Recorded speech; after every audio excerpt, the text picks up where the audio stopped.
Trump has long been bothered by North Korean leader Kim Jong-un's threats against the United States and has privately vented about a powerful United States response to the rogue nation. His statement on Tuesday, flanked by top White House aides and his new Chief of Staff General John Kelly, mimics those private remarks, a source said. North Korea best not make any more threats to the United States, Trump said during a meeting on opioids from his golf club in New Jersey. They will be met with fire and fury like the world has never seen. He has been very threatening beyond a normal state. They will be met with fire, fury and frankly power the likes of which this world has never seen before.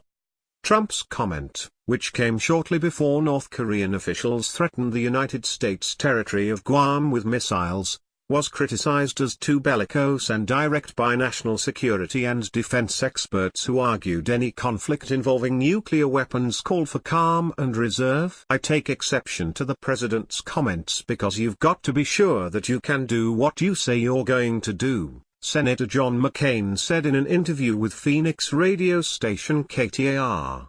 The great leaders I've seen don't threaten unless they're ready to act, and I'm not sure President Trump is ready to act.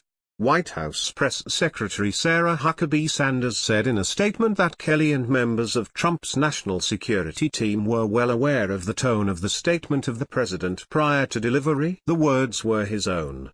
The tone and strength of the message were discussed beforehand, Sanders said. General Kelly and others were clear the president was going to respond to North Korea's threats following the sanctions with a strong message in no uncertain terms. The president went into the meeting on the opioid epidemic expected to be asked about the rising nuclear threat from North Korea, but he was not reading from anything when he threatened the rogue nation with fire and fury, 3 officials said. The paper in front of him contained notes about the opioid epidemic, not North Korea.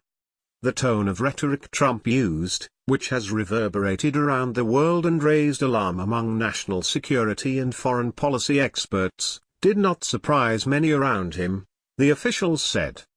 The president has used nearly that same language in private, the officials said. White House Chief of Staff John Kelly was aware Trump would take a strong tone on North Korea, one official told CNN. He certainly was not surprised or caught off guard, the official added. Some White House aides have trumpeted the president's forceful response to the North Korea.